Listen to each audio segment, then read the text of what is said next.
Good afternoon. Lunch ఉంది, అది రామరెడ్డి గారు ప్రొవైడ్ చేశారు కాబట్టి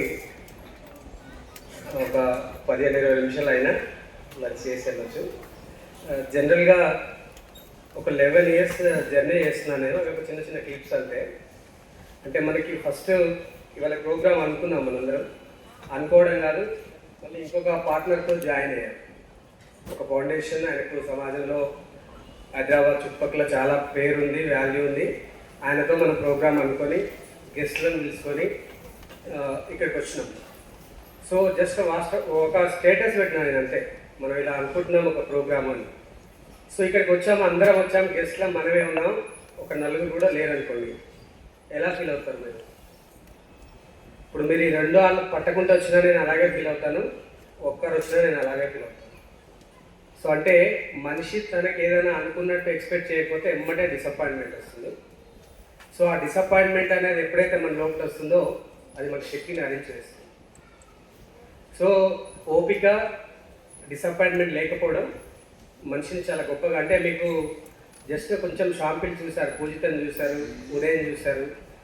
జస్ట్ ఇక్కడ ఒక టోర్నమెంట్ నడుస్తుంది అంటే పంజాబ్ నుంచి గర్ల్స్ మిషన్ కిట్ చేసుకొని వచ్చి తెలంగాణలో ఆడుతుంటారు, హర్యానా నుంచి వస్తుంటారు, తమిళనాడు నుంచి వస్తుంటారు. అంటే మీరందరూ తెలుగు రాష్ట్రాల్లో ఉంది అనుకుంటున్నారు మిషన్, ఇది అక్రాస్ ద నేషన్ ఉంది. ఈశాన్య రాష్ట్రాలతో సహా భారతదేశం మొత్తం మిషన్ ఉంది, 18 కంట్రీస్లో ఉంది. ఒక 10 yearsలో శిరీష చెప్పినట్టుగా మీ అందరికీ, చాలామందికి, మా కుటుంబ సభ్యులు కూడా తెలియనటువంటి ఒక సమాజాన్ని నిర్మించాను నేను ఒక చిన్న వ్యక్తిలాగా కనిపిస్తున్నాను, కానీ చిన్న వ్యక్తినే నేను. కానీ ఆ మనిషిలో ఉండే శక్తి ఎంత అంటే ఎల్లలు దాటేంత నిర్మించవచ్చు. సో అప్పుడు మనం బేసిక్ క్వాలిటీస్ నేర్చుకుంటాం. రెండవది, మన ప్రోగ్రామ్ అందరూ మాట్లాడారు. ఎప్పుడైనా అందరూ మాట్లాడిన తర్వాత మాట్లాడే వాళ్ళకు ఏం టాపిక్స్ ఉన్నాయి. జనరల్గా నేను బయటకు వెళ్తే ఏదైనా అకేషన్ ఎవరైనా పిలిస్తే కొన్నిట్లో అసలు మాట్లాడితే 5-10 నిమిషాలు మాట్లాడతా. కానీ నేను ఓన్లీ సింగిల్ గెస్ట్ ఉంటేనే పోతా ప్రోగ్రామ్. ఎందుకంటే నేను మినిమం 1.5 hour to 2 hours అంటే చాలా స్లోగా స్టార్ట్ అవుతుంది, మీరు మర్చిపోతారా అంటే ఆ లెవెల్కి మాట్లాడతా. కాబట్టి ఇంతమంది యూత్ మట్టిలో కూర్చుంటున్నారు నా దగ్గర. సో మరి అలాంటప్పుడు ఏ అంశాలు మాట్లాడాలంటే పోయిన టాపిక్ మీదే మాట్లాడతాను. నేను చాలా డిఫరెంట్గా ఆలోచిస్తాను. ఈ డిఫరెంట్గా ఆలోచించడం ఏంటంటే, మనందరం ఏమనుకుంటామంటే ఒక బుక్ చదివితే మనకు కొంత ఇన్ఫర్మేషన్ వస్తుంది, ఆ ఇన్ఫర్మేషన్ మనకు మళ్ళీ బట్టి రాయడం వస్తే మనకు తెలివి ఉంది అనుకుంటున్నారు. కానీ దాన్ని ఎప్పుడైతే ఆలోచనలోకి తీసుకొస్తామో సో అప్పుడు మన లోపటి నుంచి ఒక పవర్ జనరేట్ అవుతుంది. ఇప్పుడు మనం టాపిక్ ఈజ్ భారతదేశంలో నిజమైనటువంటి సేవకులు, నిస్వార్థపరులు, ఈ దేశాన్ని కాపాడుతున్న వాళ్ళు సైన్యం, రైతుల కోసం మనం ఈ ప్రోగ్రాం పెట్టాం. అంటే ఆల్మోస్ట్ అందరం రైతు కుటుంబాల నుంచి వచ్చిన వాళ్ళమే. సో అదే టాపిక్లో మనం మాట్లాడాలి. చూస్తే 4 కనిపిస్తున్నాయి నాకు. ఒకటి జై జవాన్ అంటున్నారు, జై కిసాన్ అంటున్నారు, తర్వాత బిఆర్ఆర్ ఫౌండేషన్ అంటున్నారు, అండ్ మిషన్ అంటున్నారు. సో అందరు చెప్పారు మిషన్ గురించి, ఫౌండేషన్ గురించి, మీకు పెద్దగా చెప్పాల్సిన అవసరం లేదు. జై జవాన్, జై కిసాన్ ఇది లాల్ బహదూర్ శాస్త్రి గారు ఇచ్చారని ఒక 2 బాగానే ఉదాహరించారు. సో అది 1965 యుద్ధ సందర్భంగా ఆయన ఆ నినాదం ఇచ్చాడు. పాకిస్తాన్ మీద మనం గెలిచాం, వాళ్ళు సంధికి వచ్చారు. అదేవిధంగా భారతదేశంలో కరువు ఉంది, ఆ కరువుని పారద్రోలడానికి, రైతులను ప్రోత్సహించడానికి, ఫుడ్ గ్రెయిన్స్ని ప్రొడక్షన్ చేయడానికి జై కిసాన్ ఇచ్చారు. మనం ఇక్కడితో ఆగుతున్నాం. అసలు వాట్ ఈజ్ లాల్ బహదూర్ శాస్త్రి? నిజంగా ఇన్స్పైర్ అయ్యారా? నిజంగా ఆయన గురించి చదివారా? నిజంగా నేర్చుకున్నారా? ఒక 2 ఉదాహరణ ఆయన గురించి. అంటే నేను అలా చూస్తాను. నేను 11 yearsలో నేను ఫోటో వేయను మిషన్ మీద ఎవరిని, అంటే ఒకటే మాట పోడడం కాదు, కానీ నేను మిషన్లో ఇంకొక ఫోటో వేయను. రామరెడ్డి గారి ఫోటో ఉందంటే ఎంతటి ఉన్నతమైనటువంటి భావాలు, ఆశయాలు ఉంటే ఆ మిషన్ పక్కన ఆయన ఫోటో వేసి మనం మిషన్ మాట్లాడుతున్నాం. అంటే ఒక మనిషిని చూస్తున్నప్పుడు పైకి ఒకలాగా కనిపిస్తుంది, కానీ ఆ మనిషి లోతుల్లోకి వెళ్ళి చూడగలిగితే అంత జ్ఞానం అనుకుంటే ఆ మనిషి అర్థమవుతారు. సో ఈ మొత్తం జర్నీలో నాకు కలిసినటువంటి ఒక అద్భుతమైన వ్యక్తి రామరెడ్డి గారు. సో ఈ జర్నీ కంటిన్యూ అవుతుంది till the end of life. So ఆయనతో జర్నీ కంటిన్యూ అవుతూనే ఉంటుంది డెఫినెట్గా. ఇలాంటి వ్యక్తులు, ఎందుకంటే లాల్ బహదూర్ శాస్త్రి అన్నప్పుడు ఇమీడియట్గా మనకు గుర్తొస్తాయి కొన్ని పేర్లు. ఐన్స్టీన్ గారు ఒక మాట చెప్తారు. వివేకానందుడు ఏం చెప్పాడంటే, ఇనుప కండరాలు, ఉక్కు నరాలు, వజ్ర సదృశ్యమైన మనసు ఉన్నటువంటి 1000 మంది యువకుల్ని నాకు ఇస్తే ఈ దేశాన్ని మారుస్తా ఉన్నాడు. ఆల్బర్ట్ ఐన్స్టీన్ ఏమన్నాడంటే, నువ్వు వెతికితే భారతదేశంలో హిమాలయ పర్వతాల కన్నా ఎత్తైన మహోన్నత వ్యక్తిత్వం ఉన్నవాళ్ళు, హిందూ సాగరం కన్నా లోతైన హృదయ గాంభీర్యం ఉన్నవాళ్ళు కేవలం భారతదేశంలో మాత్రమే దొరుకుతారు అని చెప్పాడు. సో నేను సర్చ్ చేస్తున్నాను, వెతుకుతున్నాను. ఈ 11 సంవత్సరాల జర్నీలో ఇలాంటి వ్యక్తులు నాకు ఎక్కడ టచ్ అవుతారు, ఎక్కడ దొరుకుతారు అని కొన్ని లక్షల మందిని వడపోస్తున్నాను. అంటే ఇందాక అమ్మాయి వచ్చింది, ఫస్ట్ క్లాస్ నుంచి ఫాలో అవుతుంది. సో ఫస్ట్ క్లాస్ నుంచి మొదలు పెడితే పీజీ అయిపోయిన వాళ్ళ వరకు నేను కంటిన్యూగా ఫిల్టర్ చేసుకుంటూ సెర్చ్ చేస్తున్నాను. ఎందుకంటే లాల్ బహదూర్ శాస్త్రి గారి గురించి చదివినప్పుడు 2 అంశాలు ఇన్స్పైర్ చేశాయి. ఒకటి, ఆయన ఫ్రీడమ్ రాకముందు యూపీ గవర్నమెంట్కి అంటే కాంగ్రెస్ పార్టీకి జనరల్ సెక్రటరీగా ఉన్నారు. ఆయనకు 15 రూపాయల కాంగ్రెస్ పార్టీ జీతం ఇస్తుంది, ఫుల్ టైం వర్కర్గా పనిచేస్తున్నారు కాబట్టి. సో ఒకరోజు వాళ్ళ ఇంటి పక్కల ఆమె వచ్చి, శాస్త్రి అంటే చాలా పెద్ద పేరు, కాంగ్రెస్ పార్టీకి జనరల్ సెక్రటరీ, ఆమె ఒక 100 రూపాయలు కావాలని అడుగుతుంది. జేబులు చూసుకుంటే నిజం, నా జేబులు కూడా 1 రూపాయి లేదు, రియల్ కూడా. ఆయన జేబులో కూడా 1 రూపాయి లేదు. ఏమంటే భార్య వైపు చూశాడు, ఇంట్లో ఏమైనా డబ్బులు ఉన్నాయని. ఉన్నాయి అంటే ఆమెకు 100 రూపాయలు ఇవ్వమని చెప్తాడు. 100 ఇచ్చిన తర్వాత మళ్ళీ అడుగుతాడు, ఇంకా ఉన్నాయా డబ్బులు అంటే, ఇంకా 200 ఉన్నాయంటే. అవును, నువ్వు ఎక్కడ పనికి వెళ్ళావు, ఇంట్లోనే ఉంటావు, నీ దగ్గర డబ్బులు ఎక్కడ అని క్వశ్చన్ చేస్తావు. అప్పుడు ఆమె ఏం చెప్తుందంటే, మీరు ప్రతి నెల మీ జీతం 15 రూపాయలు ఇస్తున్నారు, నేను 10 రూపాయల్లో మన కుటుంబాన్ని సర్ది 5 రూపాయలు నేను పొదుపు చేశాను అని చెప్పింది. సో ఎంతైనా ఆయన సపోర్ట్లు కొట్టి, శభాష్, ఇలాంటి ఇల్లాలు ఉండాలి భారతదేశంలో ప్రతి ఇంట్లో, అంటే లైక్ జ్యోతి మేడం. సో ఇలాంటి ఇల్లాలు ఉండాలి, పొదుపు చేయాలి అని చెప్పి లెటర్ తీసుకొని రాశాడు కాంగ్రెస్ పార్టీ. నా కుటుంబం బ్రతకడానికి 10 రూపాయలు సరిపోతుంది, ఈ నెల నుంచి నా జీతాన్ని 10 రూపాయలు చేస్తూ ఈ 5 రూపాయలని దేశ స్వతంత్రం కోసం వాడండి అని. దేని వెనకాల పరిగెడుతున్నాం ఇవాళ మనం? నిజంగా డబ్బు వెనకాల పరిగెడుతున్నాం తప్ప మనుషుల వెనకాల పరిగెట్టట్లేదు. డబ్బు వెనకాల పరిగెట్టే వాళ్ళకంటే మనుషుల వెనకాల పరిగెట్టే వాళ్ళే చాలా గొప్ప వాళ్ళు అనేది ఈ సమాజానికి చూపించాలనేది నా సంకల్పం. సో దాని యొక్క ఫలితమే మిషన్. సో మరి అట్లాంటి లాల్ బహదూర్ శాస్త్రి గురించి జై కిసాన్ అన్నాడు, జై జవాన్ అన్నాడు, గౌరవించిన చదువుకుంటున్నాం. కానీ ఏం ఇన్స్పిరేషన్ తీసుకున్నామంటే, కుటుంబ అవసరాలని పొదుపు చేస్తూ సాధారణ జీవితాన్ని గడుపుతూ మనం లగ్జరీస్ పోకుండా, మనీని వేస్టేజ్ చేయకుండా ఎంత తక్కువలో వీలైతే అంత తక్కువ బతుకమని సందేశం ఇచ్చారు వాళ్ళు. రెండవది, దేశం కోసం నీ దాంట్లో ఏమైనా సంపద ఉంటే, నీ లీగల్ ఎర్నింగ్ ఉంటే ఈ దేశం కోసం, సమాజం కోసం ఖర్చు పెట్టమని చెప్పారు. ఒక రైలు యాక్సిడెంట్ జరిగితే ఆయన పదవిని వదిలేస్తాడు పునఃప్రాయం. రైల్వే మంత్రిగా 52 నుంచి 56 వరకు ఉండి వదిలేస్తాడు, ఆయన నాకు పదవి వద్దు అని. సో ఒక పదవి కోసం ఏమైనా చేస్తున్నారు. మనం స్టేజీలు ఎక్కి మైకులు పట్టుకొని వాళ్ళ జయంతులు, వర్ధంతులు వచ్చినప్పుడు ఉపన్యాసాలు ఇచ్చుకుంటూ పోవడం కాదు, వాళ్ళ లైఫ్ నుంచి ఏం తీసుకుంటాం. రెండవది, ఇంత పెద్ద చెప్పారు అందరూ, జవాన్, వారియర్. ఇలా దేశ సరిహద్దులో 650 మంది మిషన్ విద్యార్థులు ఈ దేశ చుట్టుపక్కల అన్నిట్లో, అంటే BSF, army, navy, air force, SSB, ITBP, CRPF అన్నిట్లలో రక్షణ కాస్తున్నారు. వారియర్స్, ఈ భారతదేశ భూభాగం పైన వారియర్స్ 3 ఉన్నారు. First warrior Arjuna, second warrior Karna, third warrior our ever green legend Netaji Subhash Chandrabose. ఈ 3 వారియర్స్. ఈ ముగ్గురికి అందరికి తెలుసు ఇలా గురించి, కానీ వాళ్ళని చూసే కోణం అర్థం అవ్వాలి. అర్జున ఎందుకు అర్జున గ్రేట్? శ్రీకృష్ణుడు చెప్తాడు, అడుగుతాడు అర్జునుడు, నాకెందుకు చెప్తున్నావు నువ్వు భగవద్గీత అని. ఎందుకు చెప్తున్నానంటే, అర్జున్లో ఎక్కడ కూడా అసూయ ఉండదు, అర్జునుడి లోపల ఎక్కడ కూడా జెలసీ ఉండదు. నేను చూసిన ఈ 2 సంవత్సరాలు చెప్తున్నా, చిన్నపాటి జెలసీ కూడా రామరెడ్డి గారిలో నేను చూడలేదు. నేను అందుకే రావాలి. అంటే ఒక గొప్ప క్వాలిటీ అర్జునుడికి ఉంది, జెలసీ ఇంకొక మనిషిని చూసి అసలు. సో అంటే అర్జునుడు బెస్ట్ వారియర్ అంటే ఏం తీసుకోవాలి మనం?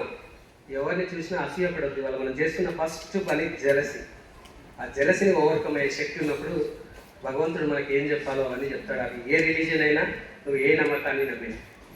రెండవది కర్ణుడు ఎట్లాంటి వారియర్ అంటే, తను ఓడిపోతాడు, తన ప్రాణం పోతుందని తెలిసినా తను నమ్మిన సిద్ధాంతం దానం చేస్తూనే వెళ్ళాడు.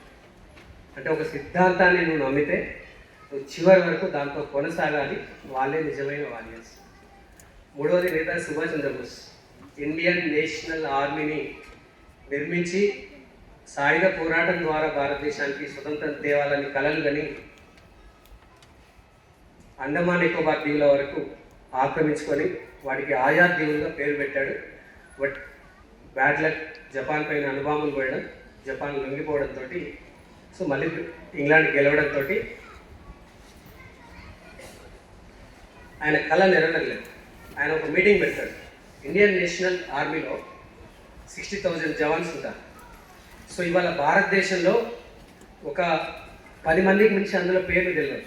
అందులో కూడా ఒక లక్ష్మీ సేగల్ ఏమంటే ఆమె ఉమెన్ రెజిమెంట్కి లీడర్గా ఉంది, రాష్ట్రపతి పదవికి పోటీ చేసింది కాబట్టి లక్ష్మీ సేగల్ తెలిసింది. సో ఆ తర్వాత ఐఎన్ఏ ట్రయల్స్లో ఒక ముగ్గురు ఉన్నారు కాబట్టి తెలిసారు. ఒకసారి మీటింగ్ పెట్టాడు అందరితో, మనం దేశం కోసం పోరాడాలి, దేశం కోసం స్వతంత్రం ఇప్పియాలి. అప్పుడు అడుగుతాడు తను, సో ఏ రోజుకైనా నా పేరు తెలుస్తుంది, ప్రపంచ దేశాలకు తెలుస్తుంది, నేను గ్రేట్గా ఎదిగిపోతున్నాను, మీ పేర్లు కూడా తెలియవు కదా, ఎలా మీరు నన్ను అనుసరిస్తున్నారు అంటే, సుభాష్ చంద్రబోస్ కంటే నన్ను అనుసరిస్తున్న మీరందరూ 100 రెట్లు గొప్పవాళ్ళు, సో మీ అందరికీ శతకోటి దండాలు అని చెప్పారు. అంటే సుభాష్ చంద్రబోస్కు పేరు వచ్చి గుర్తింపై ఇన్స్పైర్ అయ్యి యుద్ధం చేశాడు, లీడర్ అయ్యాడు, లీడ్ చేశాడు. కానీ వాళ్ళ పేర్లు తెలియకపోయినా ఆయనను అనుసరించారు చూసారా. ఇవాళ ఎక్కడెక్కడి నుంచో వాట్సాప్ ఒక మెసేజ్కి వచ్చారు చూసారా మీరందరూ. అమ్మాయిలు దూరం నుంచి ట్రైన్ ఎక్కి ఎక్కడెక్కడో మార్నింగ్ బస్ పట్టుకొని, సో మీరు ఆ ఆజాద్ హిందూ ఫౌజ్లో ఉన్నటువంటి సైనికులే, ఈ మిషన్లో ఉన్నటువంటి విద్యార్థులందరూ. మీకు ఉద్యోగాలు రావచ్చు రాకపోవచ్చు, కానీ సో మీ యొక్క ఈ యొక్క నిస్వార్థమైనటువంటి ఈ జర్నీ ఎప్పటికీ వృధా కాదు. సో అదేవిధంగా అందరు తిడతారు, నేను చాలా సందర్భాల్లో చూస్తున్నాను. ఒక యూనిఫామ్ సర్వీస్లో ఉండి చాలా రెస్ట్రిక్షన్స్ ఉంటాయి, మనం అన్నీ మాట్లాడకూడదు కాబట్టి, అంటే విమర్శలు జరిగే వాటి గురించి. ఐన్స్టీన్ చెప్పాడు మహాత్మా గాంధీ గురించి, ఒక మనిషి రక్త మాంసాలతో ఇలా బతికి ఉండడు అంటే ఆయన ఫిలాసఫీ, ఆయన సిద్ధాంతం తెలిస్తే. కానీ మనందరం చదువుకున్నాం చరిత్ర, భారతదేశం నుంచి నేతాజీ వెళ్ళిపోవడానికి కారణం గాంధీజీ. కానీ గాంధీజీని 1944లో సింగపూర్లో ఆజాద్ రేడియోలో ప్రసంగిస్తూ భారత జాతి పిత గాంధీ అని సుభాష్ చంద్రబోసే అన్నారు. అది అలా విమర్శించే వాళ్ళు సుభాష్ చంద్రబోస్ కంటే గొప్పవాళ్ళ? సో దాన్ని విలేకరులు క్వశ్చన్ చేస్తారు, అలా ఎలా అంటారు మీరు, అసలు ఆయన వల్లనే మీకు విరోధం వచ్చి కాంగ్రెస్ పార్టీ నుంచి బయటకు వచ్చారు, మీరు విభేదించారు, మీరు భారతదేశం వదిలిపెట్టి వచ్చారు కదా అంటే, అప్పుడు ఆయన చెప్తాడు, వ్యక్తిగత విరోధాలు చూసుకునేవాడు, సో వాడు ఎప్పటికీ నా దృష్టిలో జీవించున్న మనిషే కాదు, నిజంగా ఎవరికి ఇష్టం ఉన్నా ఇష్టం లేకపోయినా భారతదేశాన్ని ఏకం చేసినవాడు గాంధీ, అది అక్షర సత్యం.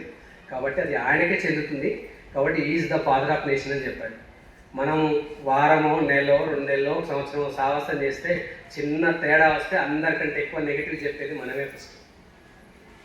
అంటే ఒక వ్యక్తిత్వ నిర్మాణం ఎలా ఉంటుంది అని నేషనల్ లీడర్స్ నుంచి మనం నేర్చుకోలేకపోతాం. సో మనం భారతం చదువుతాం, ఖురాన్ చదువుతాం, బైబిల్ చదువుతాం, నేషనల్ లీడర్స్ గురించి వింటుంటాం, చాలామందిని చూస్తే ఇన్స్పైర్ అవుతుంటాం. మరి ఆచరణ ఎక్కడ? ఆ ఆచరణలోకి రావాలి అని అంటే ఇంకొంచెం బయటకు వచ్చి జీవితాలు చూస్తే తెలుస్తుంది. ఆ బయటికి రావాలి అని అంటే ఫస్ట్ అర్థం చేసుకోవాలి. ఉపనిషత్తులో ఒక వర్డ్ ఉంటుంది, ఎవరికైతే మరణానికి సంబంధించిన ఎరుక తెలుస్తుందో, ఎరుక అంటే తెలివి, సో వాడు మాత్రమే జీవిస్తాడు అని. మనందరం భయపడేది మరణానికే, కానీ ఆ మరణం వస్తుందనే దాన్ని ఎవడైతే గ్రహిస్తాడో ఈ ఉన్న కొద్ది పీరియడ్లో వాడు జీవిస్తాడు అని. మనం ఎవరు జీవించట్లేదు, ఇప్పుడు పరిగెడుతున్నాం, పోటీ పడుతున్నాం ఆస్తుల్లో, పదవుల్లో, లేకపోతే లగ్జరీస్లో, కానీ మనుషులుగా వెనుకబడిపోతున్నాం. సో అలా వెళ్తున్నప్పుడు ఒకసారి శ్రీకాళహస్తి వెళ్తే మేడం మీకు అనిపించినంత సాఫ్ట్ ఏం కాదు, అందరూ మేడం మీరు పొగుడుతున్నారు, పొగడతలకు అరువురాలే తను, కానీ ఒక తల్లిగా, ఒక మదర్గా తన రోల్ చాలా డిఫరెంట్గా ఉంటుంది. 2 పిల్లలు ఉన్నారు, వాళ్ళ భవిష్యత్తు ఏంటి, ఏమవుతుంది అనే సందర్భంలో సో నాలో ఇంత ఓపిక రావడానికి, ఇంత పేషెన్స్ ఉండడానికి, ఏ ప్రాబ్లం అయినా అసలు నేను ఇంతవరకు బయట నేను తెలిసిన వ్యక్తులు నా 27 సంవత్సరాల ప్రభుత్వ ఉద్యోగంలో కానీ, నా 43 సంవత్సరాల మొత్తం జీవితంలో కానీ నేను కోప్పడంగా, నా ఫేసు విచారంగా ఉండగా, బాధపడగా, లేకపోతే ఏదో కోల్పోయినట్టుగా చూసిన మనిషి లేదు ఇంతవరకు. సో ఇది డెవలప్ కావడానికి బేసిక్గా మా నాన్న కారణం, పెళ్ళైన తర్వాత మేడం కారణం. సో అందుకే మేడం గ్రేట్. నిజంగా నేను ఇల్లు కట్టి ఉంటే సమాజం కోసం ఖర్చు చేయక, సమాజం కోసం మిషన్ కోసం లోన్లు పెట్టి వీడియో కాన్ఫరెన్స్ పెట్టకుండా ఇల్లు కట్టి ఉంటే నేను ఇంత గొప్ప వ్యక్తిని అయ్యేవనే కాదు. ఎందుకంటే మేడం నన్ను అలా అనకపోయి ఉంటే నా లోపటి నుంచి ఇంకొక గొప్ప వ్యక్తి బయటకు వచ్చేవాడే కాదు. అయితే ఇది ఎప్పుడు తొలుస్తుండేది నా లోపల. ఒకసారి కాళహస్తి వెళ్ళినప్పుడు అక్కడ పెద్ద అయ్యగారు ఉంటే ఆయన అడిగాను నేను, నాకు అన్నీ బాగానే ఉన్నాయి. నిన్ననే జస్ట్ 2 రోజుల క్రితం అన్న వెంకటరెడ్డి గారు అండ్ రామరెడ్డి గారితో కూడా ముగ్గురం కూర్చొని ఒక ½ గంట వరకు డిస్కస్ చేసుకున్నాం. వెంకరెడ్డి అన్న నేను అనుకుంటున్నాం మనం రైట్ వెళ్తున్నామా, రాంగ్ వెళ్తున్నామా, జర్నీ ఏంటి, అసలు కుటుంబం ఏంటి అనుకున్నప్పుడు నేను అది గుర్తు చేసుకున్నాను. ఆయన క్లియర్గా చెప్పాడు. అక్కడ అయ్యగారు అడిగితే, మేడం మా మేడం ఎప్పుడు ఇట్లా అనుకుంటుంది, ఇల్లు లేదు, కిరాయింట్లో ఉన్నాం అని ఎప్పుడు బయటికి రియాక్ట్ అవ్వకుండా లోపల బాధ పెడుతుంది. దీనికి సొల్యూషన్ ఏంటంటే ఆయన ఏం చెప్పిండంటే, అందరు కిరాయికి వచ్చారు కదా భూమికి. అయ్యగారు చెప్పారు, ఎవ్రీవన్ ఈజ్ రెంటెడ్ అనే. నువ్వు 5 ఎకరాల్లో ఇల్లు కట్టినా, 20 ఎకరాల్లో ఇల్లు కట్టినా, 100 ఎకరాల్లో ఇల్లు కట్టినా సర్టన్ పీరియడ్ ఆ తర్వాత దాన్నే ఉంటుంది, దాన్ని వదిలేసి వెళ్ళిపోతావు. సో కాబట్టి రెంట్ అనే దాని గురించి ఆలోచించకు, నువ్వు ఏం చేయాలనుకుంటున్నావో నీ మనసు ఏం చెప్తుందో అది చేయమని చెప్పారు. సో రైతులకు ఎందుకు ఈ సందర్భం అంటే, చిన్నప్పుడు పొలం వేస్తున్నప్పుడు మిర్చి మొక్కలు వేస్తే అవి వెళ్ళిపోతే పంపు కొడతారు. ఇంటి లాగా అందరూ బిందెలు పెట్టి పంపు కొట్టి ఆ మొక్కల్ని బతికించడానికి ఆ నీళ్ళు మోసిన సందర్భం చూసినప్పుడు, మేము సాగర్ పక్కన ఉంటుంది మా ఊరు, కానీ మాకు అప్పట్లో వాటర్ వచ్చేవి కావు. తెలంగాణ వచ్చేంత వరకు కూడా నిజంగా వాటర్ లేవు. సో ఆ కష్టాల్లో అవి చూస్తున్నప్పుడు అసలు ఎంత శ్రమ, ఎంత బాధ. ఇప్పటి వరకు తనకు బాధ అవుతుందని, తనకు కష్టం వచ్చిందని, తను నష్టపోయిందని ఏ ఒక్క నేరానికి పాల్పడని ఏకైక వ్యక్తి ఈ భూ ప్రపంచంలో భారతదేశ రైతు మాత్రం. అవసరమైతే వాళ్ళ ప్రాణం తీసుకుంటున్నారు తప్ప ఎటువంటి క్రైమ్కు నేరాలు అయిపోతుంది. అట్లాంటి వాళ్ళని గౌరవించలేము. సో ఎవరితో సెల్ఫీలు దిగుతున్నాం, ఎవరితో ఫోటోలు దిగుతున్నాం, ఎవరికి మర్యాద ఇస్తున్నాం. ప్రపంచంలో ఎక్కడ లేని పంచగట్టు సాంప్రదాయం తలపాగా కట్టి ఒక కొత్త సంస్కృతి భారతదేశం అంటే ఉట్టిపడేలాగా చేస్తున్న వ్యక్తి భారతీయ రైతు. నేను ఎక్కడైనా కూరగాయలు కొనడానికి పోతే, లేకపోతే ఊళ్ళలో కనిపిస్తే నా సెల్ఫ్లో అన్ని సెల్ఫీస్ వాళ్ళే ఉంటాయి. నేను ఎంతమంది మంత్రులతో మాట్లాడినా, ఐఏఎస్లతో మాట్లాడినా, ఎంతమంది వ్యక్తులతో కూర్చున్నా ఇంతవరకు నేను సెల్ఫీ తీసుకోలేదు. సాధారణ రైతులు, మళ్ళీ నా స్టూడెంట్స్ నాతో తీసుకుంటారు కానీ వాళ్ళతో కూడా తీసుకోలేదు. ఓన్లీ రైతులు, నిజాయితీగా బతుకుతున్న వాళ్ళు, చిన్న చిన్న వ్యాపారాలు చేసుకుంటూ కూడా జీవితాన్ని కొనసాగిస్తూ పోరాడుతున్న వాళ్ళే నాకు ఇన్స్పిరేషన్. సో డెఫినెట్గా మనం మళ్ళీ యానివర్సరీలు చేస్తాం, మళ్ళీ జరుగుతుంటాయి. నేను మీకు ఈ సందర్భంగా చెప్పదలుచుకున్నా, ఈరోజు పోయినాక ఒక పావు గంట ఆలోచించండి. మీరందరూ నాకంటే చాలా గొప్పవాళ్ళు. ఇక్కడ కూర్చున్న ఈచ్ అండ్ ఎవ్రీ వన్ నాకంటే గొప్పవాళ్ళు, నాకంటే తెలివైన వాళ్ళు. సో నాకంటే మేధస్సు ఉన్న వాళ్ళు. ఎందుకంటే అసలు చదువుకోనే లేదు. నేను 8th క్లాస్లో బంద్ చేసిన, నేను డైరెక్ట్ 10th క్లాస్ రాసిన. ఇంటర్ సెకండ్ ఇయర్లో ప్రభుత్వ ఉద్యోగానికి పోయినా. డిగ్రీ కాలేజీలో యాజ్ ఎ స్టూడెంట్ నేను అడుగుపెట్టలే, యూనివర్సిటీలో యాజ్ ఎ స్టూడెంట్ నేను అడుగుపెట్టలే. కానీ వాళ్ళ యూనివర్సిటీలకి గెస్ట్గా పోతున్నాను నేను. వాళ్ళొక లెటర్ తీసి నన్ను గెస్ట్గా రమ్మని.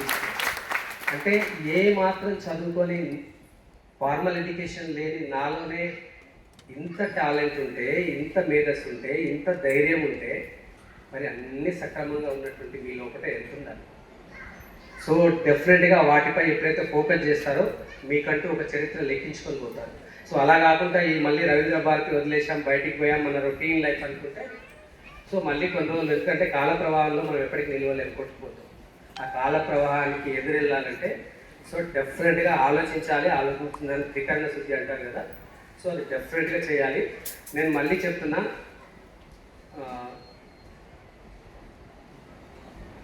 వెరీ షార్ట్ పీరియడ్ ఈ మిషన్ అనేది ఏంటి అనేది ఇండియా కాదు ప్రపంచం చూస్తుంది. Very short period. ఎందుకంటే నేను సాధారణ రైతు కుటుంబం నుంచి వచ్చా. చాలా చిన్న వ్యక్తిని, చిన్న ఉద్యోగం, 3 స్టార్ అంటే ఒక నియోజకవర్గ పరిధిలో పనిచేసే ఒక సిఐ. అంటే మా తాత ముత్తాతలు ఎవరు రాజకీయ పదవుల్లో లేరు, ఉన్నతాధికారులు కాదు. సో డబ్బులు లేవు కాబట్టి ఎవరికి పెద్దగా అర్థం అవ్వట్లేదు. కానీ మీకు లిటరల్గా తెలుసా, నేను ఈ 2 ఫోన్లు నేను స్టేటస్ పెడితే వితిన్ 15 minutes 30,000 మంది చూస్తారు. 30,000 ఎన్ని మల్టిప్లై అవుతాయి తెలుసా? ఆ 30,000 మనం సాయంత్రం అయ్యాక కొన్ని లక్షలే. సో ఎందుకంటే డైరెక్ట్ కనెక్షన్ నాకు, అంటే నేను పేర్లు గుర్తు పట్టి పిలవగలిగి పెన్ను పెట్టి రాస్తే ఒక 15 లక్షల మంది పేర్లు రాస్తాను. అంటే నాకు తెలిసిన వ్యక్తి రామరెడ్డి, ప్రతిమల్ అన్న, వెంకటరెడ్డి అన్న, మనం కంప్యూటర్లో క్రియేట్ చేస్తున్నాం కదా. అసలు నేను యాక్చువల్గా అది మొత్తం సబ్జెక్ట్ మొత్తం క్లాస్ చెప్దామనుకున్నాను కదా, ఈ మాటలు కాకుండా. సో అగ్రికల్చర్ అంటే ఇంకా మొత్తం మనకి జోగ్రఫీలో ఏముంటుంది, జవాన్ అంటే ఆర్మీ. సో ఆర్మీలో మనకి 4 టెక్నాలజీస్ ఉంటాయి, వార్ టెక్నాలజీ, సో బయోటెక్నాలజీ, ఇవన్నీ అనుకున్నా. అవన్నీ వద్దు అనుకున్నా. కానీ ఈ మెమరీని వాడట్లేదు. ఎందుకు వాడట్లేదు అంటే, సో మనకేం లక్ష్యాలు లేవు కదా. చిన్న లక్ష్యం, ఉద్యోగం కావాలి, ఇల్లు కట్టుకోవాలి, లేకపోతే ఒక ఎమ్మెల్యే కావాలి, లేకపోతే ఒక మంత్రి కావాలి, లేకపోతే ముఖ్యమంత్రి కావాలి, చచ్చిపోవాలి. ఎంతమంది ముఖ్యమంత్రులు అయ్యారు, ఎంతమంది ప్రధానమంత్రులు అయ్యారు, ఎంతమంది ఐఏఎస్లు అయ్యారు, ఎంతమంది ఐపీఎస్లు అయ్యారు, ఏంటి ఉపయోగం? మీ చేతిలో ఒక పవర్. ఆ మాట ఎందుకు అంటున్నానంటే, జై జవాన్ జై కిసాన్ అన్నాడు. 98లో వాజ్పేయి గారు జై విజ్ఞాన్ యాడ్ చేశారు. 1998లో పోఖ్రాన్లో మే 11th అండ్ మే 13th అణుపరీక్షలు నిర్వహించి భారతదేశం ఒక పవర్ఫుల్ నేషన్ అయినప్పుడు జై విజ్ఞాన్ అన్నాడు. వాజ్పేయి గారికి పదవి ఉంటే ఇట్స్ నాట్ పొలిటికల్. వాజ్పేయి గారికి ఏం చేశాడు? 2 వ్యక్తులను పిక్ చేశాడు. ఎమ్మెల్యే కాకుండా ప్రధాని అయ్యాడు నరేంద్ర మోడీ. ముఖ్యమంత్రి అయ్యాడు గుజరాత్కి. కంటిన్యూస్గా 3rd టైం పిఎంగా ఉన్నాడు భారతదేశం. ఒక ఎమ్మెల్యే కూడా కాని వ్యక్తిని డైరెక్ట్ ముఖ్యమంత్రిగా పిక్ చేశాడు. ఏపీజే అబ్దుల్ కలాం ఈ దశాబ్దానికి ఇన్స్పిరేషన్ పర్సనాలిటీ. ఆయన పైలట్ కావాలి, ఆయన సైంటిస్ట్ అయ్యిండు, డబ్బులు ఉన్నాయి, భారతదేశానికి సైంటిఫిక్ అడ్వైజర్. కానీ ఆయనకు సంతృప్తి లేదు, ఎందుకంటే ఆయన పైలట్ కావాలి. ఆ పైలట్ శిక్షణలో ఆయన సెలెక్ట్ కాలేదు. అట్లాంటి వ్యక్తిని తీసుకొచ్చి రాష్ట్రపతి పోస్టులో కూర్చోబెట్టారు. రాష్ట్రపతి పోస్టులో కూర్చోబెట్టినప్పుడు ఆయన త్రివిధ దళాల అధిపతిగా ఎయిర్ చీఫ్ మార్షల్ వచ్చి సల్యూట్ చేసి, అప్పుడు ఆయనకి ఫైటర్ జెట్లని నేర్పించి ఆయన అందులో ఆయన ఫ్లైట్స్.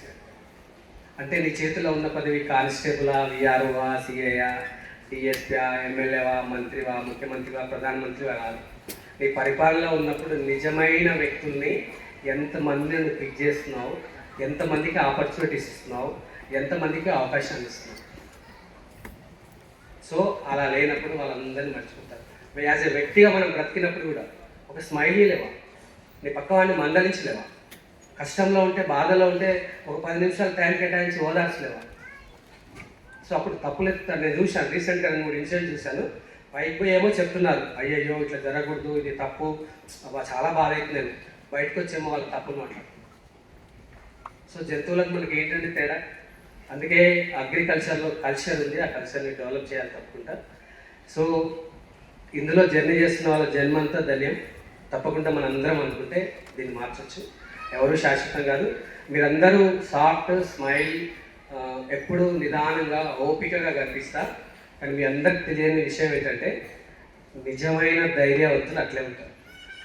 ధైర్యం అంటే ఫైటింగ్ పోవడం కాదు, ధైర్యం అంటే అరవడం కాదు, ధైర్యం అంటే స్కెచ్లు వేసి ప్లాన్లు వేసి అవతల వాళ్ళని బ్లేమ్ చేయడం కాదు, అవతల వాళ్ళ మీద చెప్పడం కాదు. ధైర్యం అంటే ఏమున్నా మన ముఖం పైన చిరునవ్వు ఉండాలి, మన యొక్క ఎమోషన్స్కు తేడా ఉండొద్దు, దేన్నైనా స్వీకరించడానికి సిద్ధంగా ఉండాలి. అదే ధైర్యం. ఎందుకంటే ఎప్పటికైనా కొన్ని రోజులు ఉండిపోతాం. ఈ జర్నీలో తోడైతున్న వ్యక్తులు అందరూ చాలా గొప్ప వాళ్ళు, చాలా నేర్చుకుంటారు. సో పిలవగానే వచ్చినందుకు మేడం కీర్తన గారికి, అదేవిధంగా సాధన మేడం గారికి, ముఖ్యంగా మా అన్న ఈ పెద్దన్న ఏ సందర్భం ఉన్నా చాలా ఆప్యాయంగా పిలిచే గట్టుమల్లకి మాట్లాడమంటే మాట్లాడలేదు డిఎస్పీ గారు. తర్వాత అన్న మిత్రుడు అనుకోవాలా ఏమనుకోవాలో తెలియదు, అత్యంత దగ్గరైన వ్యక్తి వెంకటరెడ్డి గారు. ఇంకా అన్నిటికి మించి ఇక్కడ ఉన్న వాళ్ళందరికంటే కూడా మంచి స్పీకర్, నా క్లోజ్ ఫ్రెండ్, 27 సంవత్సరాల స్నేహం మాది, జలంధర్ రెడ్డి సిఐ ఇన్స్పెక్టర్. ఆయన చాలా మంచి స్పీకర్, కానీ నేను సమయభావం వల్ల తనని మాట్లాడించలేకపోయాను. సో అదేవిధంగా నేను ఇంకా కొంతమందిని పిలిచాను, వెళ్ళిపోయినట్టుంది ఫ్రెండ్స్ దగ్గర. అంటే వాళ్ళందరి నుంచి లెర్నింగ్ నేర్చుకుంటాను. ఒక 3 అంశాలు చెప్పి నేను క్లోజ్ చేస్తాను, మనం పోదాము. ఎందుకంటే నేను క్యారెక్టర్లో ఇలా పర్ఫెక్ట్గా పోవడంలో ప్రధానమైన పాత్ర మేడం వెళ్తుందో, సో ఆ తర్వాత నెక్స్ట్ జలంధర్ పాత్ర అంటుంది క్యారెక్టర్లో పోవడం. సో ఎందుకంటే నాకు ఎప్పుడు క్రాస్ క్వశ్చన్ వేస్తుంటాడు. అంటే తను ఏది చేసినా వారానికో 15 రోజులకో క్వశ్చన్ వేసి క్వశ్చన్స్ రేజ్ చేస్తుంటాడు. అంటే ఆ క్వశ్చన్ని నన్ను నేను సమీక్షించుకోవడానికి సో నాకు ఉపయోగపడుతూ ఉంటాయి. అంటే తెలియకుండానే ఉపయోగపడేటటువంటి ఒక గొప్ప మిత్రుడు. అందుకే ఇట్లా ఉన్నప్పుడు బలవంతంగా గుంజుకొస్తుంటా. వాస్తవంగా నేను ఎవరు పిలిచినా ఇండివిజువల్గా బయటికి పోను. నేను ఇండివిజువల్గా బయటకు పోయే ఏకైక వ్యక్తి ఫ్రెండ్ జలంధర్ రెడ్డి. అడగాను మరి ఎక్కడ తీసుకోబోతానో తెలియదు కానీ ఆడికి తీసుకపోయినా అడగకుండా పోతాను నేను, అంత నమ్మకం. రెండవది మా చిన్న అబ్బాయి, అసలు వాడు అక్కడే కూర్చున్నాడు. వాడు చెప్పాడు, వాడు యాక్చువల్గా అంటే ఒక్కొక్కరిని ఒకరు ఇన్స్పైర్ చేస్తుంటాడు. వాడు చెప్తున్నది ఏంటంటే ఏవి మొత్తం వాడే చేస్తాడు. రామరెడ్డి గారు ఏవి చేస్తుంటే మంచిగా కలర్ఫుల్ ఫోటో పెద్ద తీసుకొచ్చి సైడ్కి పెట్టాడు. ఎందుకురా అంటే చెప్తున్నాడు, ఈజీ ఇన్స్పిరేషన్. సో పెట్టాలి, ఎవరు చేస్తాడు డాడీ, ఈ రోజుల్లో ఎవరు చేస్తాడు, అసలు ఈ రోజుల్లో ఎవరిది వాడు పట్టించుకోవడానికే తీరికలేదు, పక్కకు సాయం చేయడానికే తీరికలేదు. సో ఎక్కడో పిల్లలు తినకపోతే ఆయనకెందుకు, ఎక్కడో స్కూల్లో బోర్డు లేకపోతే ఆయనకెందుకు, ఎవరో రాష్ట్రం మొత్తం వచ్చి మన ఇంటికాడ చదువుకుంటే ఎవ్రీ సండే వాళ్ళకి మధ్యాహ్నం లంచ్ ఆయన ఎందుకు పెట్టాలి, ఏం అవసరం ఆయనకి? అంటే మన పిల్లలు మనల్ని చూసి ఇన్స్పైర్ అవ్వాలంటే ఎప్పుడు మన చుట్టూ అట్లాంటి వ్యక్తుల ఆ సమూహాన్ని మనం నిర్మించుకుంటే డెఫినెట్గా మన పిల్లలకి ఏదో ఒక ఇన్స్పిరేషన్ వస్తుంది. రియల్గా మీరు అందరూ అనుకుంటారు అందరు ఇబ్రాహీంపట్నం నియోజకవర్గం అనుకుంటున్నారు అందరు, అంటే ఏదైనా మోటోతో చేస్తున్నారండి. ఇప్పుడు మా దగ్గరికి వచ్చిన పిల్లలు ఏపీ, తెలంగాణ అందరూ ఉన్నారు. వరంగల్ పిల్లలకు భోజనం పెడుతున్నాడు ఆయన, ములుగు పిల్లలకు భోజనం పెడుతున్నాడు, విశాఖపట్నం పిల్లలకు భోజనం పెడుతున్నాడు, కరీంనగర్ పిల్లలకు భోజనం పెడుతున్నాడు. అంటే లోపల మనసులో సాయం చేయాలనే గుణం ఉంటేనే అది వస్తుంది. కాబట్టి మనం మంచి జర్నీ చేద్దాం, మంచిగా వెళ్దాం. నేను మొన్న కూడా ఒక మాట చెప్పాను, నేను తప్పకుండా నాకంటూ నేను చేసే జర్నీ అదే. 2 కోరికలు ఉన్నాయి. మా నాన్నగారు ఇట్లా చేతిలో చేయి తీసుకుని చనిపోయారు. అసలు నాకు తెలిసి అంత గొప్ప చావు ఈ ప్రపంచం ఇంకెవరికి రాలేదు. ఇట్లా చేయి పట్టుకొని అటు మా పెద్దక్క, మా ఇంకో అక్క, మా తమ్ముడు వచ్చిండో లేదో ఉన్నావా? మా తమ్ముడు కూడా sub inspector of police, LB Nagar task force. So అందరం చుట్టూ కూర్చున్నాం, మాతో మాట్లాడుతూ చేతిలో ఇట్లా చేయి తీసుకొని చనిపోయాడు. మా నాన్న ఒక 3 అంశాలు ఎప్పుడు చెప్పేది అదే ప్రామిస్ తీసుకున్నాడు. ఒకటి, నీకు తాగొద్దు. అంటే అప్పటికి నేను జాబ్ చేస్తున్న 5 years నాకు అలవాటు రాలేదు. తాగితే తప్పు అని నేను అనను, కానీ తండ్రి మీద ఉన్న ప్రేమ చెప్తున్నా. ప్రామిస్ చేస్తే మా నాన్న చేసినటువంటి 1 ప్రామిస్, నేను తాగను. నేను డిస్టిలరీలో పనిచేస్తున్నాను, మద్యం తయారయ్యే దగ్గర ఉన్నాను. నేను మొత్తం ఎక్సైజ్ డిపార్ట్మెంట్లో ఉన్నా. నువ్వు ఎన్ని షాపులు పెట్టుకుంటేంది, ఎంత లిక్కర్ ఉత్పత్తి అయితేంది, నథింగ్, జీరో. అంటే నాన్న మీద ప్రేమ ఉంటే నీకు ఎంత కమిట్మెంట్ ఉంటుందో అర్థమవుతుంది. సో 100% నేను దేంట్లోనన్నా జెన్యున్ ఉంటాడో 100% నేనైతే తాగాలి జీవితంలో. 1 thing. రెండోది, మా నాన్న చెప్పిన మరొక మాట, 100 years ఆయన అనారోగ్యంతో మధ్యలోనే చనిపోయారు. నువ్వు 100 yearsకి కూడా నువ్వు చేయాలనుకున్న పని చేయాలి. అంటే నా కోరిక ఉంది, 100 years కూడా నేను క్లాస్ చెప్పాలి. 100 సంవత్సరాలు వచ్చిన తర్వాత కూడా నేను ఖచ్చితంగా చెప్తున్నాను. నేను దాంట్లో కూడా రికార్డు 125, 130, 140 కూడా ఉంటే అప్పటి, ఎందుకంటే ఆరోగ్యాన్ని కాపాడుకోవాలి. నిజంగా బీపీ లేదు, షుగర్ లేదు, అసలు ఎట్లాంటి క్రానిక్ డిసీజెస్ లేవు. ఇంత ఆనందంగా ఉంటాయి రోగాలు అనిపిస్తుంది. మనిషి ఎప్పుడైతే హ్యాపీగా ఉంటాడో. మూడవది, అల్టిమేట్ డిసిజన్, ఏమి చదువుకొని అంత ఫిలాసఫీ చెప్పినటువంటి మా నాన్న ఖచ్చితంగా మిషన్ విద్యార్థులందరికీ తెలుస్తున్నారు. ఈ సమాజానికి ఖచ్చితంగా పరిచయం చేయాలి. నేను తల్లిదండ్రులకు సంబంధించి పిల్లలకు నూరిపోసే అంశాలు ఇవే. అసలు నీ ఇంట్లో ఈ రోజు పెట్టుకొని, నీకోసం శ్రమించిన వాళ్ళు పెట్టుకొని, నీకోసం కష్టపడతాను వదిలేసి ఎక్కడ ఆలోచిస్తున్నావు, ఎక్కడ తిరుగుతున్నావు, ఏం చేస్తున్నావు? నీ ద్వారా హ్యాపీనెస్ లేకపోతే, నీ గురించి నిత్యం టెన్షన్ పడుతుంటే అసలు చదువుకు అర్థమేముంది? కానీ అందరం వదిలేస్తుంది. ఎవరైనా సపోర్ట్ చేస్తున్నారా? Nothing, zero. 11 ఏళ్ళండి, 11 years కిందకు ఒక్కటే చూశారు మీరు. ఏవి నేను తిరగని స్కూల్ లేదు, నేను తిరగని కాలేజ్ లేదు, నేను పోనీ హాస్టల్ లేదు. అందరూ ఏమనుకుంటున్నారంటే మిషన్ అంటే కాంపిటేటివ్ ఎగ్జామ్స్కి శిక్షణ ఇస్తున్నా అనుకుంటున్నారు. వాళ్ళు ఈ ఏజ్ గ్రూప్. కానీ ఫస్ట్ క్లాస్ నుంచి మొదలు పెడితే హాస్టల్, కాలేజీలు, స్కూళ్ళు 11 years తిరుగుతున్నా ఎవ్వరు రావట్లేదు. ఫస్ట్లో మస్తు ఫీల్ ఉండేది, పేపర్ రాస్తే బాగుండు, టీవీలు వేస్తే బాగుండు, ఎవరైనా గుర్తిస్తే బాగుండు, అడిగితే కూడా ఇంటర్వ్యూ పెట్టలేదు. కాబట్టి మనల్ని ఎవరు గుర్తించాలని కోరుకోవద్దు. నేను చెప్తున్నాను కదా, ఇట్లాంటి వాళ్ళందరినీ కలుపుకొని ఇంకొక కోరిక ఉంది. ఏ జింకాన గ్రౌండ్లను లేకపోతే రాజకీయ నాయకులు మీటింగ్ పెడతారు కదా, ఒక 10 లక్షలతోటి యువతతో ఒక మీటింగ్ పెట్టాలని కోరిక ఉంది. అన్ని NGOs కలుపుకొని డయాస్ మీద ఒక్కరు లేకుండా, ఆ డయాస్ మీద ఎట్లాంటి మనమే సమాజం కోసం పనిచేస్తున్న వ్యక్తులు తప్ప ఇంకొక ప్రామినెంట్ పర్సనాలిటీ డయాస్ లేకుండా ఒక మీటింగ్ పెట్టాలి. ఇది ఎందుకంటే వాళ్ళందరికీ హెచ్చరిక. పదవిలో ఉంటారు, రిటైర్డ్ అవుతారు, వెళ్ళిపోతారు, గెలుస్తారు, ఓడుతారు. కానీ సమాజం కోసం పనిచేస్తున్న గుర్తించకపోతే, గౌరవించకపోతే, వెన్ను తట్టకపోతే సో ఏంటి ఆ పదవులకు అర్థమేమి? డెఫినెట్గా వన్స్ అగైన్ అందరికీ థ్యాంక్ యూ సో మచ్. వచ్చిన ప్రతి ఒక్కరికి సో మనం ఇలాగే మాట్లాడుకుంటూనే ఉంటాం, ఇలాగే వెళ్తూనే ఉంటాం, జర్నీ చేస్తూనే ఉంటాం. ఈ క్రమంలో చాలా ఇబ్బందులు ఉంటాయి, చాలా ప్రాబ్లమ్స్ ఉంటాయి, చాలా ఒత్తిళ్ళు ఉంటాయి. అవన్నీ వచ్చినా భరించాలి. ఇప్పుడు మీకు ఇంకా ఆశ్చర్యకర విషయం ఏంటంటే ఇంత మంచి స్పీకర్ని, అట్లాంటి పిల్లల్ని బోర్డర్లకు పంపే వ్యక్తిని, 1వ తరగతిలో నుంచే సైన్యం రావాలనుకునే వాళ్ళని, నా స్టూడెంట్స్ ఎవరు కూడా ఒక్క ఎఫ్ఐఆర్ లేదు ఎవరి మీద ఇప్పటివరకు. లక్షల మంది 2 తెలుగు రాష్ట్రాల్లో ఉంటే 1 సింగిల్ ఎఫ్ఐఆర్ లేదు ఏ ఒక్క యూత్ మీద. కష్టమైన రూమ్లలో ఉంటున్నా, ఒక పూట తిన్నా తినకపోయినా హాస్టల్లో పడుకుంటున్నా సో వాళ్ళందరూ నేరాల వైపు పోవట్లేదు. మరి ఎంత చేస్తుంటే నా పోస్టింగ్ ఎక్కడ ఉంది తెలుసా? అసలు నాకు పనే లేని మూతపడ్డ డిజిటల్లో కూర్చోబెట్టి ఉదయం నుంచి సాయంత్రం కూర్చుంటాం అయ్యారు. చేయడానికి కూడా పని లేదు అక్కడ. అంటే వాల్యుబుల్ నాకంటే తెలివైన వాళ్ళు, నాకంటే మేధావులు 4 లక్షల మంది ఉద్యోగుల్లో కనీసం ఎత్తితే 1000 మంది దొరుకుతారు. ఆ 1000 మందిని సమాజ శ్రేయస్సు కోసం వాడితే రామరెడ్డి గారి ఆశయమైనటువంటి డ్రగ్స్, గంజాయి, మత్తు వీటన్నిటిని తరిమేయచ్చు. మీరు అడిగినట్టుగా పోలీస్ ఒక్కటి చేస్తే ఇది ఎన్నటికీ సాధ్యం కాదు, అది ఇంపాసిబుల్. ఉన్న జనాభాకి ప్రపోర్షనేట్ పోలీస్ ఎక్సైజ్ తోటి అది సంపూర్ణంగా నిర్మూలించలేము. ఇప్పుడు ఉదాహరణకి ఉప్పర్గూడలో ఒక 4 వజ్రాల దుకాణాలు పెడదాం. ఎన్ని రోజులు ఉంటాయి? ఉప్పర్గూడలో 4 వజ్రాల డైమండ్స్ దుకాణాలు పెడితే వాడు 3 రోజులకు ఎత్తేస్తాడు, ఎందుకంటే డిమాండ్ లేదు. మరి డిమాండ్ తగ్గించడానికి సమాజం చేస్తున్న పని ఏంటి? ఎంతసేపు ఎన్ఫోర్స్మెంట్ పట్టుకొని అక్కడే కాదు కదా, మనందరం ఇప్పుడు దాన్ని వాడకుండా జనాలను తయారు చేస్తే వాడు తెచ్చి ఎక్కడ అమ్ముతాడు? దీని మీద ఫోకస్ లేదు. కాబట్టి ఎన్ఫోర్స్మెంట్తో పాటు డిమాండ్ తగ్గించాలని కోరుతూ చాలా ఎక్కువ టైం తీసుకున్న అవతల వాళ్ళు వచ్చినట్టుంది. స్మాల్ రిక్వెస్ట్ అవతల ప్రోగ్రామ్ వాళ్ళకి, ఇక్కడ జరుగుతుంది దేశ రక్షణలో ఉన్న సైనికులకు సన్మానమే ఉంది, ఇంకెవరు మాట్లాడేది లేదు. రెండోది రైతులు, అన్నం పెడుతున్న రైతులకు. కాబట్టి మేము 15 నుంచి 20 నిమిషాల్లో క్లోజ్ చేస్తాం. Thank you so much.